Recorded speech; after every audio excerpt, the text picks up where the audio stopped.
जिसका किसी से न कुछ लेना न देना, अपने में मगन रहना, न किसी की वो सुनता है, न किसी को देखता है, न किसी की बात सोचता है, तो केवल अपने में मस्त रहता है, उसको आत्माराम कहते हैं। यानी बाहर से उसको किसी से कुछ नहीं चाहिए। तो भगवान आत्माराम है, पूर्ण काम है, ऐसा वेदों शास्त्रों में बताया गया है। क्योंकि वो सजातीय विजातीय स्वगत भेद शून्य है, उनको किसी से कुछ नहीं चाहिए, उनसे सबको चाहिए। उनके जो स्वांश हैं ब्रह्मा विष्णु, वे भी उन्हीं की शक्ति पा करके आत्माराम रहते हैं। और जो जीव उनकी शरण में जाते हैं तो वे अपना आत्माराम पूर्ण काम वाला स्वरूप बदल देते हैं। ये कृपा शक्ति की विशेषता है। ये कृपा शक्ति का चमत्कार है कि अपनी पर्सनैलिटी भूल जाते हैं कि ये पतित जीव जिनकी तरफ स्वर्ग के देवता भी नहीं देखना चाहते, ऐसे मृत्युलोक वालों के शरीर है, ऐसे ही मन है, ऐसी ही बुद्धि है डर्टी, कि इनकी तरफ, हम लोगों की तरफ स्वर्ग के देवता भी नहीं देखना चाहते। जैसे हम लोग अच्छी अच्छी चीज पसंद करते हैं, क्या बढ़िया फूलों की वाटिका है, क्या बढ़िया बिल्डिंग है, क्या बढ़िया पहाड़ है, और अगर कहीं 10-20 टन पाखाना पड़ा हो चारों ओर और वहां खड़ा कर दिया जाए तो हम लोगों को कैसा लगेगा? ऐसे ही स्वर्ग के देवताओं को लगता है हम लोगों को देखकर सब गंदे हैं, इनका शरीर गंदा, मन गंदा, बुद्धि गंदी, घोर डर्टी है ये। जब देवता लोगों का ये हाल है तो भगवान हमारी ओर क्यों देखे? लेकिन वो कृपा शक्ति जो है भगवान की, वो भगवान के इन दोनों स्वरूपों को, आत्माराम पूर्ण काम स्वरूप को छुपा देती है। और वे उसी प्रकार प्यार करते हैं जैसे हम लोग आपस में करते हैं, माँ बाप बेटे स्त्री पति, ऐसे नीचे उतर आते हैं दोनों। तो दोनों आत्माराम पूर्ण काम है। लेकिन जो भी व्यक्ति मांग ले, इस मांग ले में सारा कमाल है। मांगना बहुत तरह का होता है। किसी का पेट भरा हो और किसी से कहे बाबा भूख लगी है, तो वो जो भूख लगी है बाबा कह रहा है भिखारी, वो यहां से निकल रहा है शब्द कंठ से, क्योंकि भूख तो लगी नहीं है, अभी अभी खाया रसगुल्ला 1 किलो, फिर भी वो भिक्षा मांगता है। वो भले ही कल के लिए मांगता हो, लेकिन मांगता है। तो उसके मांगने में मांगना सही नहीं है। वो पेट पे हाथ मारता है, बाबा आप बहुत भूखे हैं, 4 दिन के भूखे हैं, लेकिन वो जानता तो वही है कि मेरा पेट भरा है, अभी अभी खा के आया हूं। इसलिए उसका मांगना नकली है। ऐसे ही हम लोग नकली मांगते हैं, इसलिए नहीं मिलता। जब असली मांग लें, जैसे मछली को पानी से बाहर फेंक दो तो पानी मांगती है, तो असली मांगती है, तड़पती है, यो यो यो यो कि मेरे प्राण चले जाएंगे पानी के बिना। ये असली मांगना। तो जब हमारा भी ऐसे ही मांगना हो जाएगा कि युगायतन निमेषेण चक्षुषा प्रावृषायितम शून्यायितम जगत सर्वम गोविंद विरहेण में, एक क्षण युग के समान मालूम पड़े, ये अवस्था आ जाएगी। तो श्याम सुंदर और किशोरी जी अपना आत्माराम पूर्ण काम का स्वरूप मिटा देंगे और दौड़ कर आएंगे और निष्काम प्रेम देंगे। सकाम प्रेम नहीं, सबसे ऊंचा निष्काम प्रेम जो अंतिम लक्ष्य है जीव का, वो प्रदान कर देंगे केवल मांगने से। कोई साधन नहीं करना है।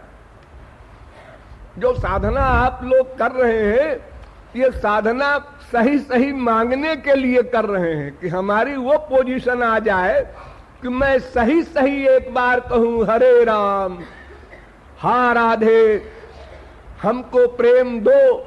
ये मांगना सही सही हो जाए, उस असली सही के लिए तमाम नकली सही बोलना पड़ेगा पहले, तब असली सही आएगा। जैसे संसार में आप कोई काम करते हैं तो पहले नकली करते हैं, फिर असली होता है। पहले लड़की गुड़िया गुड्डे का ब्याह करती है, उससे खेलती है, फिर असली ब्याह होता है, तब असली रस मिलता है उसको। तो उसी प्रकार हम लोग आंख बंद करते हैं नकली, ध्यान बनाते हैं नकली, फिर थोड़ा असली हुआ, फिर नकली आ गया, फिर थोड़ा और असली बढ़ा, फिर और नकली कम हो गया, फिर और असली बढ़ा। ऐसे करते करते जब माम एकम शरणम ब्रज, यानी ठीक ठीक मांगना आ जाएगा, तो मांगना पूरा नहीं होगा, शब्द की वस्तु मिल जाएगी। एक सेकंड की देर नहीं, वो गोलोक में भी रहते हैं, आपके हृदय में भी रहते हैं, सर्वव्यापक भी है, उनको कहीं से आना नहीं है। 1-2-4 सेकंड का तो अंतर हो ही जाएगा, ऐसा नहीं है। आपने मांगने का ठीक ठीक संकल्प किया, मिल जाएगा। मुंह से न बोलिए, मुंह से मत कहिए दो, केवल मांगने की ठीक भावना हो जाए अंतःकरण में, तब भी मिल जाएगा। और उस ठीक भावना से जो भी मांगे कितना ही पतित हो, वहां कोई शर्त नहीं है कि तुमने बहुत पाप किया है, मांग तो रहे हो ठीक, लेकिन अभी नहीं देंगे क्योंकि तुमने बहुत पाप किया है। अरे बहुत किया है चाहे थोड़ा किया है। और ये भी नोट कर लीजिए कि एक भी जीव ऐसा नहीं है विश्व में जिसने लिमिटेड पाप किए हों, सीमित पाप किए हों, क्योंकि हमारे अनंत जन्म बीत चुके, अनंत। तो अगर एक जन्म में एक पाप किया होगा तो भी अनंत पाप किए बैठे हैं, जबकि एक जन्म में पूरे जन्म पाप ही पाप करते हैं। और करते क्या है हम लोग? जो कुछ करते हैं भगवान की शरणागति के अतिरिक्त हमारा जो भी कर्म होता है सबको वेद पाप कहता है। मां से प्यार करते हैं, पाप है? हाँ। तुम्हें किसने परमिशन दिया मां से प्यार करने को? मां के प्रति तुम्हारी जो ड्यूटी है उसका पालन करो। प्यार केवल भगवान से करो, गुरु से करो, ये वेद कहता है, शास्त्र कहता है। अरे हम तो समझते थे अपनी माँ से प्यार कर रहे हैं, अपनी बीवी से कर रहे हैं, अपनी बहन से कर रहे हैं, कोई पाप है? हाँ जी, ये पाप है। ये भगवान की आज्ञा का उल्लंघन है। तुमको भगवान ने यहाँ भेजा है कि हमसे ही प्यार करो, ही भी नहीं। और तुमने संसार में संसारी ये 4 दिन के साथी जो है, माँ बाप बेटा स्त्री पति, इनको अपना मान के प्यार करने लगे। ये तुमने गड़बड़ कर दी। तो भगवान कृपा कहते नहीं कर सकते हो, कहते हैं भाई तुमने वादा किया था माँ के पेट में केवल आपकी भक्ति करेंगे, फिर इनकी भक्ति क्यों करने लगे? अजी वो सब लोगों ने भुला दिया हमको, और मैं क्या करूं, भुला दिया तुम भोगो। अरे भाई किसी के बहकावे में क्यों आए? हमारी बात पर नहीं अटल रहे, फिर हमारे जनों ने, संतों ने तुमको समझाया। हाँ समझाया तो था, समझ में आया था ना? हाँ आया भी था। फिर भी हमने जिद की, लापरवाही की, तो भगवान कहते हैं भाई इसका परिणाम तुमको भोगना पड़ेगा, मैं क्या करूं। अब तो तुम्हें फिर जब कभी मानव देह मिलेगा, कबहू ककारी करुणा नर देही देत ईश। कभी करोड़ों कल्प में बाद में मिले, क्या ठिकाना कब मिले फिर मानव देह। तो देवता लोग भी चाहते हैं इस देह को, इतना इंपॉर्टेंट है। भले ही वो डर्टी है, लेकिन साधना करने की दृष्टि से तो 84 लाख में केवल यही एक देह है जिसमें हम साधना कर सकते हैं। हरि गुरु की शरणागति कर सकते हैं, और कोई शरीर है ही नहीं। इतना दिव्य शरीर देवताओं का, वो भी साधना नहीं कर सकते, केवल फल भोगते हैं। फिर कुत्ते बिल्ली गधे क्या करेंगे साधना? तो इसलिए ठीक ठीक मांगने के लिए लाखों करोड़ों बार अभी गैर ठीक मांगना पड़ेगा। श्याम मोहि देहु प्रेम निष्काम, ये याचना करते करते जब ठीक ठीक अवस्था शरणागति की हो जाएगी, पूर्ण विश्वास और पूर्ण मन के एकत्व से मांगोगे तो जो भी मांगे, पतित हो कैसा ही हो, उससे कोई प्रश्न ही नहीं वो कौन है, स्त्री है, पुरुष है, नपुंसक है, कोई भी जीव हो, पुरुष नपुंसक नारी नर जीव चराचर कोय सर्वभाव भज कपट तजी। एक कपट तजी का मतलब है कि केवल मुझसे ही प्यार करो। इधर भी उधर भी ये धोखा संसार में चलता है, उधर नहीं चलता। यहां तो खूब चलता है, किसी से प्यार करो, किसी से एक्टिंग करो, चल जाएगा, क्योंकि वो अंतर्यामी तो है नहीं। बाहर से जो सम्मान करोगे उसका, उसी को समझेगा प्यार है। लेकिन भगवान तो एक एक क्षण के हमारे आइडियाज नोट करता है, इसलिए वहां धींगा मुष्टि नहीं चलेगी। तो इस प्रकार जो भी मांगे उसको निष्काम प्रेम देने के लिए अपना आत्माराम पूर्ण काम स्वरूप भुला देते हैं। फिर तो उसी प्रकार के बन जाते हैं जैसे हम संसार में किसी भिखारी के मांगने पर कोई चीज दे देते हैं, जबकि दया हमारे पास बहुत थोड़े अंश में है। दया शक्ति हमारे पास भी है, सब जीवों को दे रखा है भगवान ने थोड़ी मात्रा में। एक सिंघनी का बच्चा, एक शेर का बच्चा, कितना हिंसक है शेर, लेकिन वो शेरनी उसको चाटती है, दूध पिलाती है, उसकी रक्षा करती है। उसके बच्चे की तरफ कोई चले तो दहाड़ मार करके उसको खा जाने के लिए तैयार रहती है। सिंघनी भी, हिंसक जंतु भी, तो मनुष्य की कौन कहे। तो दया हम सब लोगों को दी है, हम लोगों ने उसको बिगाड़ दिया है स्वार्थ के कारण। लेकिन है फिर भी, जब तक मक्कारी बढ़ती नहीं शरीर में, मन में, तब तक हम दया रखते हैं। ये धीरे धीरे धीरे धीरे जब स्वार्थ बलवान होता जाता है, तब हम सोचते हैं दया फया भाड़ में जाए, अपना मतलब हल करो, इसको कष्ट हो रहा है होने दो, ये कल को भिखारी हो जाए होने दो, अपन रुपया वसूल करो इससे। ये स्वार्थ में अंधा होकर के मनुष्य उस दया गुण को खो देता है। लेकिन है सब में। तो फिर भगवान तो दया के सिंधु है, करुणा के सिंधु है। वे जो कुछ भी जो मांगता है, और मांगने में सबसे बड़ी चीज निष्काम प्रेम, वो दे देते हैं। ये आशय है इसमें, छोटी सी लाइन में बहुत बड़ा आशय भरा है। हाँ। प्रेम, रूप, रस, ये तीनों में बड़ी बारीक बात है। इसमें रस सबसे छोटा है,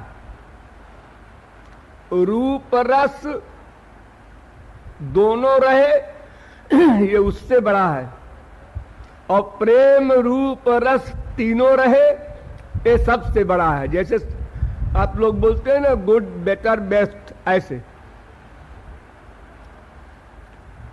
रस ज्ञानियों को भी मिलता है। रसो वही सह आनंद, रस माने आनंद। कैसा आनंद? अलौकिक, अनिर्वचनीय, अनंत मात्रा का। उस आनंद को अगर आप लोगों को दे दिया जाए अभी, तो शरीर फट जाए, हड्डी के टुकड़े टुकड़े हो जाएं, चूरा चूरा न मिले, क्यों? आपका अंतःकरण इतना बड़ा सुख सहन नहीं कर सकता। संसार में भी आप लोग सुनते हैं, उसकी 1 करोड़ की लॉटरी खुली, हार्ट फेल हो गया, उसका 1 करोड़ का घाटा हो गया तो हार्ट फेल हो गया। यानी हमारा अंतःकरण एक लिमिट तक सुख या दुख को सहन कर सकता है, उसके आगे नहीं सहन कर सकता। इसमें इतनी शक्ति नहीं है कि अनंत मात्रा के संयोग को या वियोग को सह सके। जब भगवान की दिव्य शक्ति, स्वरूप शक्ति गुरु देता है, तब हम भगवान के दर्शन आदि का आनंद सहन कर लेते हैं। यहां तक कि सबसे बड़ा रस जो रास का है, जो यहां कभी कभी जगत गुरु जी बताया करते हैं, वो रास के समय देखिए इतना बड़ा, सबसे बड़ा सुख, गोपियों के साथ भगवान नृत्य कर रहे हैं, नृत्य, नाच, और बाजे बज रहे हैं और गाना हो रहा है। 3 चीज ये अलग अलग भी होते हैं संसार में। ये भाई नर्तक है, खाली नृत्य करते हैं, एक गायक है, खाली गाना गाते हैं। अलग अलग भी इसकी क्रियाएं होती हैं। आज भाई तबला बजेगा रेडियो पर, तो आप लोग रेडियो बंद कर देते हैं, क्या खोपड़ा खाए जा रहा है। अरे भाई, जिसको जो पसंद है वो सुनता है। वहां तीनों का मिक्सचर है, हजारों प्रकार के अलौकिक बाजे बज रहे हैं और उसी के स्वर में मिलाकर गाना हो रहा है और उसी ताल पर डांस, नृत्य हो रहा है। इसी का नाम रास। तो जगो प्रबंधम स्वर ताल बंधम, तो स्वर ताल, गाना बजाना, नाचना, ये कहीं गड़बड़ नहीं हुआ। अब सोचिए आप लोग, जरा सा आपको संसार में बड़ा सुख मिल जाता है कभी, तो गड़बड़ हो जाती है क्रिया में, वर्क में। देखो जरा शराब पी लेता है कोई अधिक आनंद आ रहा है उसको, मटेरियल आनंद सही, तो पैर कहीं रखता है, जाता है कहीं, उसको एक आदमी पकड़ता है, संभालता है, गिर पड़ता है। ये संसारी तुच्छ सुख में ये हाल है।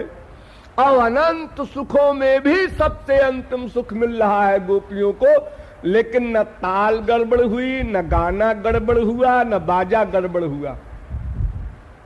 ये कैसे हो गया जी?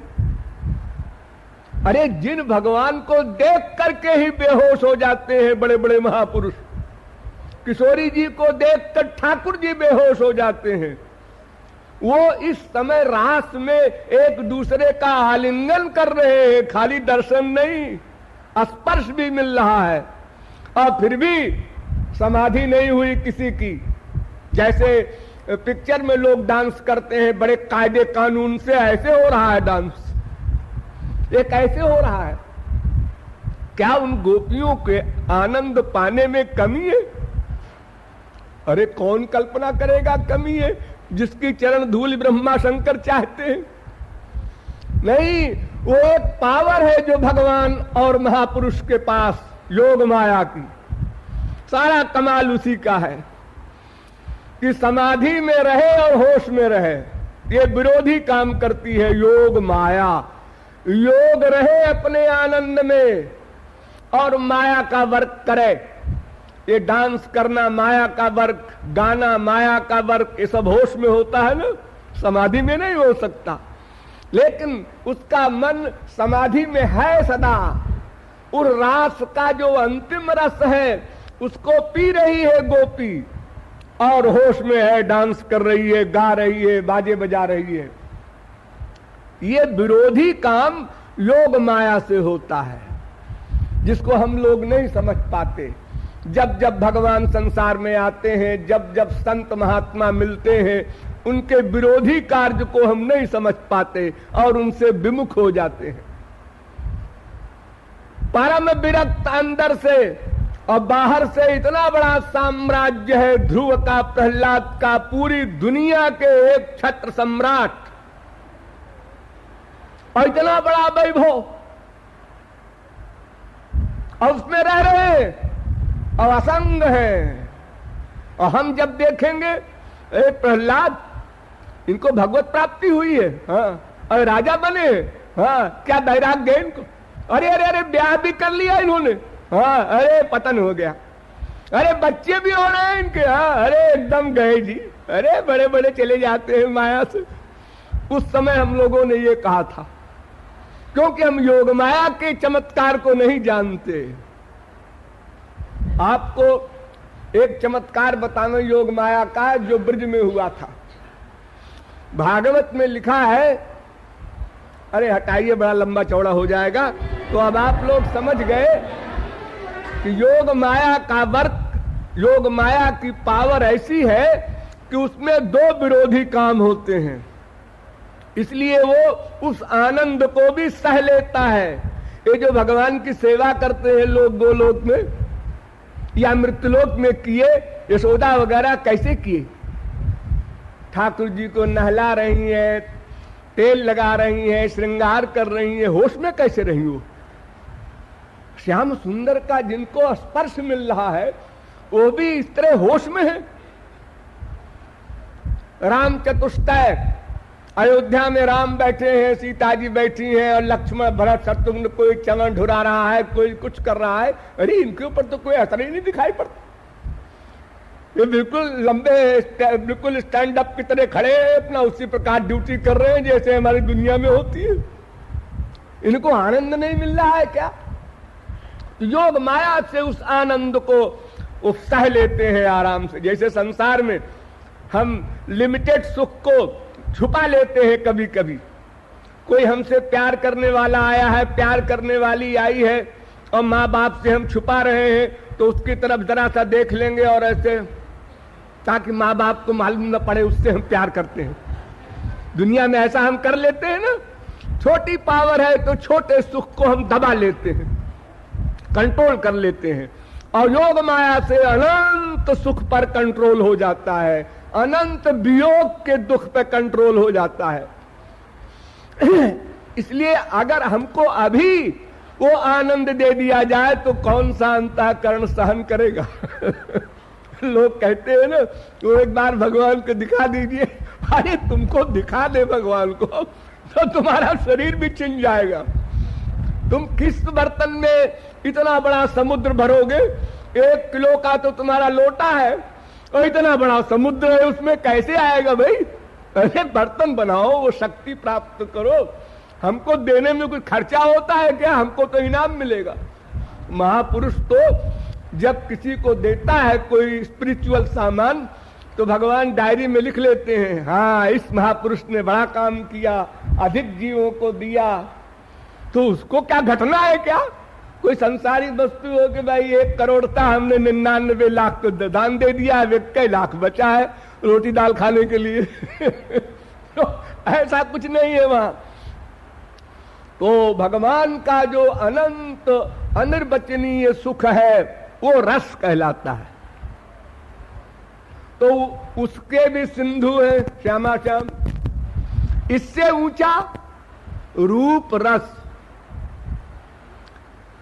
तो ब्रह्म जो होता है निराकार, वो रस स्वरूप है, और जो सगुण साकार महाविष्णु है, परमात्मा जिसे कहते हैं, उसमें रूप भी है, रस भी है। 2 चीजें हैं, रूप भी है, रस भी है।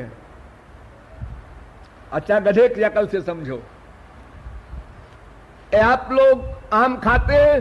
हाँ, जिसको जो आम पसंद हो।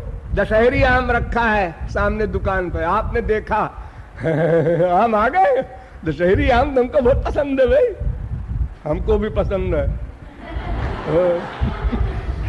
तो देखो, दशहरी आम देखा, आनंद मिला। हाँ, अच्छा, इसको पास में जाके देखें, अब छू के देखें, अब सूंघ के देखें। वाह क्या बढ़िया आम है। देखने का सुख नंबर 1, देखना प्लस सूंघना, नंबर 2, अब इसको खरीद के खाएंगे तो देखना, सूंघना और चूसना, ये 3। ऐसे ही रस ज्ञानियों को मिलता है ब्रह्मानंद, और योगियों को मिलता है रस रूप 2, और भक्तों को मिलता है प्रेम रस रूप 3। क्योंकि भगवान के 3 स्वरूप है, ब्रह्मेति परमात्मेति भगवानिति शब्दते, इसलिए रस भी 3 प्रकार का हो गया। तो श्यामा श्याम प्रेम के सिंधु, रूप के सिंधु, रस के सिंधु हैं। इतनी बड़ी चीज उनके पास है, लेकिन केवल प्यास होनी चाहिए। प्यास, प्यास, बस समस्त साधना का भावार्थ, कंक्लूजन, प्यास। प्यासा हो। जैसे संसारी पानी आपको न मिले 2-3 दिन तो आप कैसे अपने को महसूस करते हैं, शायद आप लोगों की लाइफ में ऐसा चांस ही ना आया होगा, लेकिन करके देखिए एक बार। पानी छोड़ दीजिए, फिर देखिए क्या हाल होता है आपका पानी के लिए। तो वैसे ही प्यास हो जाए तो उसको श्यामा श्याम अपनी 3 चीज दे देते हैं बिना दाम के। तुम कौन हो ये नहीं पूछेंगे, ब्राह्मण हो, क्षत्रिय हो, वैश्य हो, शूद्र हो, बंगाली हो, पंजाबी हो, मद्रासी हो, स्त्री हो, पुरुष हो, पापी हो, गैर पापी हो, है कुछ नहीं। बस प्यास है बस देव, प्यास है बस देव। और आगे जैसे प्याऊ कोई खोलता है तो जो भी आदमी आया उसने ऐसे हाथ किया तो पानी डाल दिया, उसको पिला दिया, उसको प्याऊ वाले ने। ऐसे दान करते हैं श्यामा श्याम। इतना गंभीर अर्थ है इसका। हाँ।